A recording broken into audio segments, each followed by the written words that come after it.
आज अपन पढ़ने वाले हैं मादा पशुओं में बांझपन, ठीक है ना। Infertility in female animal. अब इनफर्टिलिटी क्या होती है कि वयस्कता के बाद या तो हीट में नहीं आएगी या प्रेग्नेंट नहीं होगी, जिसे इनफर्टिलिटी बोलते हैं। इसके अनेक कारण हो सकते हैं। आनुवंशिक कारक हो सकता है, संक्रामक कारक हो सकते हैं, हार्मोनल कारक हो सकते हैं, ठीक है ना। तो अपन शॉर्ट में अब देखने वाले हैं संक्रामक रोग। विभिन्न प्रकार के संक्रामक रोग है जिसके कारण मादा में बांझपन के लक्षण उत्पन्न हो जाते हैं। इसमें सबसे पहले अपने पास बीमारी थी विब्रियोसिस। विब्रियोसिस इसका जीवाणु क्या, विब्रियो फीटस वेनेरलिस, ठीक है ना। और इसको कैम्पाइलोबैक्टीरियोसिस भी बोलते हैं। विब्रियोसिस को और किस नाम से जानते हैं, कैम्पाइलोबैक्टीरियोसिस के नाम से भी जानते हैं। जीवाणु क्या है इसका, विब्रियो फीटस वेनेरलिस या कैम्पाइलोबैक्टर वेनेरलिस, ठीक है ना। लक्षण क्या है इसका, मेन ईयरली एम्ब्रियोनिक डेथ करा देता है। 5 से 6 माह में गर्भपात हो जाता है, या बोल सकते हैं अपन सेकेंड ट्राइमेस्टर में एबॉर्शन। क्या बोल रहा हूँ मैं, विब्रियोसिस, इसको कैम्पाइलोबैक्टीरियोसिस भी बोलते हैं, कैम्पाइलोबैक्टेरिस वेनेरलिस या विब्रियो फीटस वेनेरलिस। लक्षण ईयरली एम्ब्रियोनिक डेथ करवाता है, 5 से 6 माह में गर्भपात हो जाता है, सेकेंड ट्राइमेस्टर में एबॉर्शन करवाता है।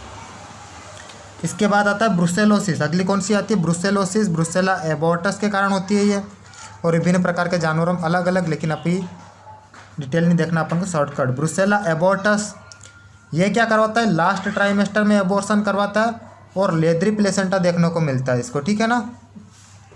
क्या चमड़े जैसा प्लेसेंटा देखने को मिलता है, और लास्ट ट्राइमेस्टर में एबॉर्शन, ब्रुसेलोसिस हो गया। अगला अपने पास आता है ट्राइकोमोनियासिस। ट्राइकोमोनिस किससे होता है, ट्राइकोमोनस फिटस से होता है। ट्राइकोमोनिस किससे होता है, ट्राइकोमोनस फिटस से होता है। अब इसका क्या लक्षण है, फर्स्ट ट्राइमेस्टर में एबॉर्शन करवाता है, और पायोमेट्रा भी देखने को मिल सकता है। क्या बोल रहा हूँ मैं, ट्राइकोमोनियासिस, ठीक है ना। और ये ट्राइकोमोनस क्या है, प्रोटोजोआ है, ठीक है ना। ट्राइकोमोनस क्या है, ये प्रोटोजोआ है। तो ट्राइकोमोनिस क्या है, ट्राइकोमोनस फिटस के द्वारा होती है ये, फर्स्ट ट्राइमेस्टर में एबॉर्शन और पायोमेट्रा। लिस्टीरियोसिस, लिस्टीरिया मोनोसाइटोजिनस से होती है, लास्ट ट्राइमेस्टर में एबॉर्शन करवाता है। Listeriosis, listeria monocytogenes, last trimester में abortion. IBR, infectious bovine rhinotracheitis. Infectious bovine rhinotracheitis किससे होती है, हर्पेस वायरस से होती है ये, और ये किसी भी महीने में गर्भपात करवा, फर्स्ट सेकंड थर्ड किसी भी ट्राइमेस्टर में गर्भपात, किसी भी समय पे गर्भपात करवा सकता है, IBR। अगला आता है लेप्टोस्पाइरोसिस।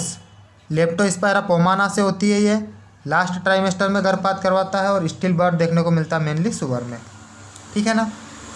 क्या क्या पढ़ा एक बार देखो, विब्रियोसिस विब्रियो फीटस वेनेरलिस के द्वारा होती है, सेकेंड ट्राइमेस्टर में गर्भपात। ब्रुसेलोसिस, ब्रुसेला एबॉर्टस से लास्ट ट्राइमेस्टर में गर्भपात। ट्राइकोमोनियासिस एक प्रोटोजोआ है जो ट्राइकोमोनस फिटस के द्वारा होता है, फर्स्ट ट्राइमेस्टर में गर्भपात। लिस्टीरियोसिस, लिस्टीरिया मोनोसाइटोजिनस से होता है, लास्ट ट्राइमेस्टर में एबॉर्शन। IBR हर्पिस वायरस से होता है, किसी भी महीने में गर्भपात। और लेप्टोस्पाइरोसिस, लेप्टोस्पाइरोपोमाना से होता है, लास्ट ट्राइमेस्टर में गर्भपात। अब कुछ आनुवांशिक कारक भी हो सकते हैं। देखो आनुवांशिक या जन्मजात कारक में क्या बोलेंगे, हाइपोप्लासिया ऑफ ओवरी, ठीक है ना। तो अंडाशय का अल्प विकसित होना, ठीक है ना, छोटी हो जाएगी अंडाशय, विकसित ही नहीं होगी पूरा, तो ये आनुवांशिक कारण हो सकता है। जन्मजात कारक हो सकता है हाइपोप्लासिया ऑफ ओवरी, अंडाशय का अल्प विकसित होना। अनओवरी, अंडाशय का अनुपस्थिति होना, ठीक है ना, ये हो सकता है आनुवंशिक का जन्मजात कारक इनफर्टिलिटी के। या फिर फ्री मार्टिन हो सकता है।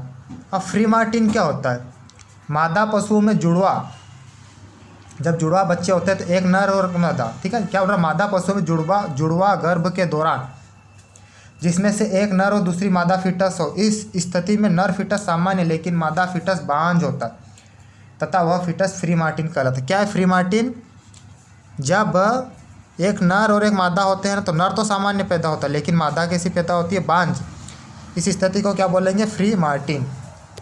आगे अपन देखते हैं हार्मोनल कारण, ठीक है ना। तो प्रजनन तंत्र हार्मोन के कारण मुख्य रूप से COD, ठीक है ना। COD का क्या, cystic ovarian degeneration, cystic ovarian disease होती है, प्रजनन तंत्र संबंधित हार्मोन के कारण मुख्य रूप से सीओडी सिस्टिक ओवेरियन डिसीज होती है। यह मुख्य रूप से 2 प्रकार की सिस्ट होती है।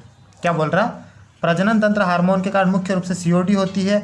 मुख्य रूप से 2 प्रकार की सिस्ट होती है। अब अपन डिफरेंशियल पढ़ लेते हैं। सिस्ट के प्रकार। सिस्ट कितने प्रकार की होती है? 2 प्रकार की, फॉलिकुलर सिस्ट और ल्यूटियल सिस्ट। कितने प्रकार की सिस्ट होती है? 2 प्रकार की होती है, फॉलिकुलर सिस्ट और ल्यूटियल सिस्ट। अब एक एक को पढ़ देखो। फॉलिकुलर सिस्ट क्या है? यह सिस्ट एक ओवरी,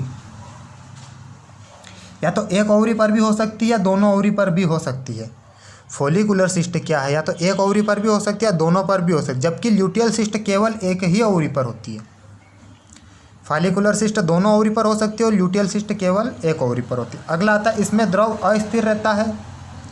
द्रव कैसा रहता है? यह अस्थिर रहता है और यह हल्की सी कठोर होती है। ये लचलची होती है, द्रव अस्थिर रहता है, ठीक है ना, तो लचलची। और जबकि ल्यूटियल सिस्ट हल्की सी कठोर होती है। इसका व्यास 2.5 सेंटीमीटर से ज़्यादा होता है फॉलिकुलर सिस्ट का, और ल्यूटियल सिस्ट का व्यास 2.5 सेंटीमीटर का होता है। फॉलिकुलर सिस्ट का व्यास 2.5 सेंटीमीटर से ज़्यादा और ल्यूटियल सिस्ट का व्यास 2.5 सेंटीमीटर। इसकी दीवार पतली होती है। किसकी? फॉलिकुलर सिस्ट की दीवार पतली होती है, जबकि ल्यूटियल सिस्ट की दीवार मोटी होती है। इसे आराम से फोड़ा जा सकता है क्योंकि द्रव अस्थिर है, लचीले है, इस कारण इसको आराम से फोड़ा जा सकता है फॉलिकुलर सिस्ट को। ल्यूटियल सिस्ट को फोड़ना कठिन होता है। इस सिस्ट के अंदर एक हल्का द्रव, क्या अर्थ है? इसके अंदर जो द्रव होता है वो कैसा? हल्का पीला या भूसे के रंग का होता है। फॉलिकुलर सिस्ट के अंदर जो द्रव होता है वो हल्का पीला या भूसे के रंग का होता है, जबकि ल्यूटियल सिस्ट का द्रव भूरा पीला रंग या गहरा पीला या भूरा द्रव, भूरा पीला, गहरा पीला या भूरा द्रव होता है, ठीक है ना। आगे बढ़ते हैं अब अपन। इसमें पशु निम्फोमेनिक होता है। फॉलिकुलर सिस्ट के कारण कैसे लक्षण दिखने को मिलेंगे? निम्फोमेनिक। और इसमें अनस्ट्रेस के लक्षण दर्शाता है ल्यूटियल सिस्ट में। 7 से 10 दिन अथवा ज़्यादा दिनों तक भी रह सकती है फॉलिकुलर सिस्ट, और ल्यूटियल सिस्ट पूरे गर्भकाल, प्रसव तथा निषेचन के बाद भी रह सकती है।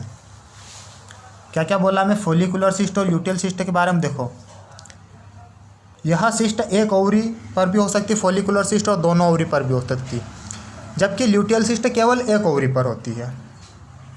द्रव अस्थिर रहता है, लचीली होती है, और ल्यूटियल सिस्ट हल्की सी कठोर होती है, ठीक है ना। इसका व्यास 2.5 सेंटीमीटर से ज़्यादा होता है फॉलिकुलर सिस्ट का, और इसका व्यास 2.5 सेंटीमीटर होता है। दीवार पतली फॉलिकुलर सिस्ट की, ल्यूटियल सिस्ट की दीवार मोटी। फॉलिकुलर सिस्ट को आराम से फोड़ा जा सकता है। इसको फोड़ना थोड़ा कठिन होता है क्योंकि ये कठोर है और ये लचलची है। इसमें सिस्ट के अंदर द्रव हल्का पीला या भूसे के रंग का होता है, हल्का पीला या भूसे के रंग का होता है, जबकि इसके द्रव का रंग भूरा पीला या गहरा पीला होता है। इसमें पशु कैसे लक्षण दिखाता? फॉलिकुलर सिस्ट में निम्फोमेनिक होता है, जबकि ल्यूटियल सिस्ट में अनस्ट्रस।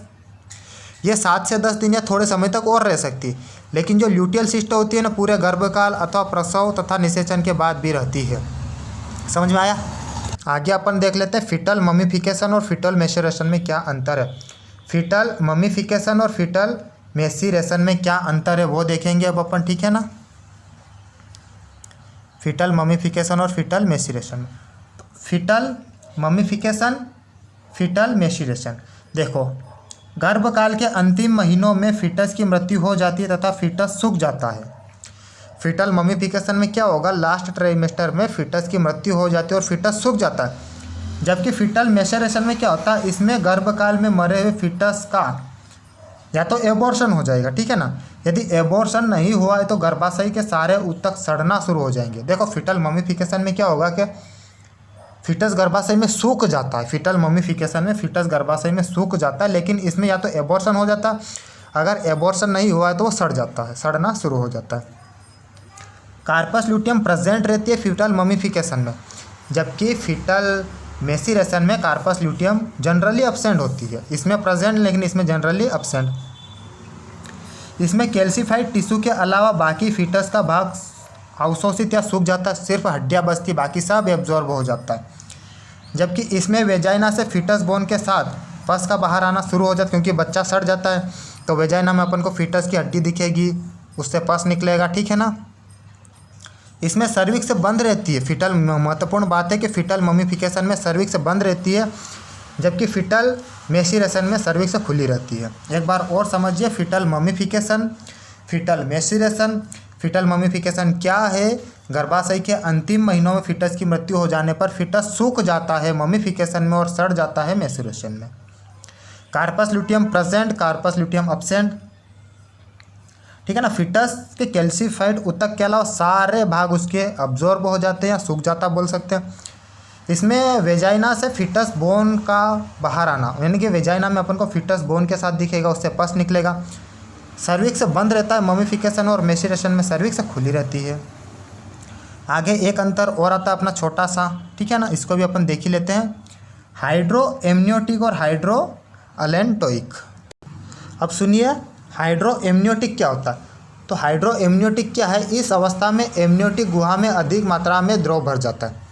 हाइड्रो एमनियोटिक क्या है कि इस अवस्था में एमनियोटिक गुहा में अधिक मात्रा में द्रव भर जाता है। और हाइड्रो अलेंटोइक, इस अवस्था में अलेंटोइक गुहा में अधिक मात्रा में द्रव भर जाता है। नॉर्मली सामान्य जो द्रव होता है 5 से 8, देखो सामान्य श्रेणी में 5 से 8 लीटर होता है और इसमें सामान्य श्रेणी में 8 से 9.5 लीटर होता है।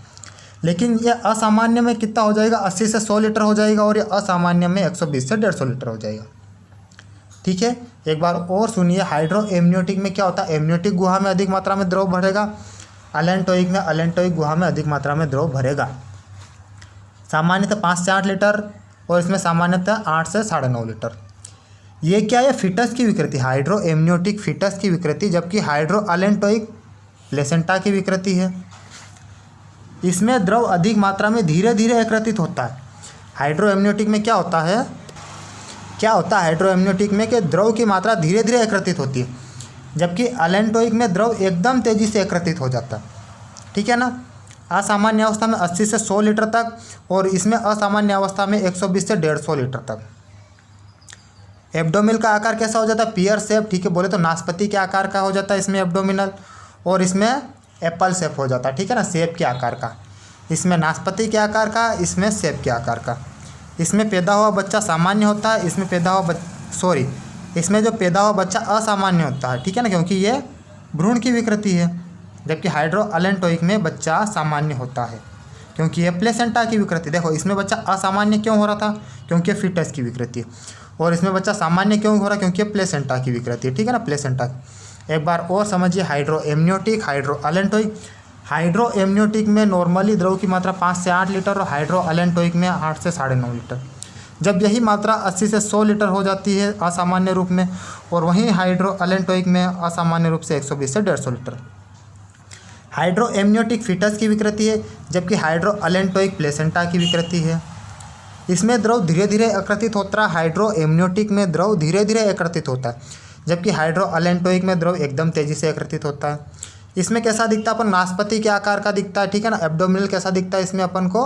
इसमें उदर का आकार नाशपाती आकार का, जबकि इसमें उदर का आकार सेब के आकार का, एप्पल शेप दिखता है। इसमें पैदा हुआ बच्चा असामान्य होता है और इसमें पैदा हुआ बच्चा सामान्य होता है, ठीक है ना। इसके अलावा कुछ और डिसीज़ रहेगी जो अपन नेक्स्ट क्लास में पढ़ेंगे। ओके, ठीक है, धन्यवाद।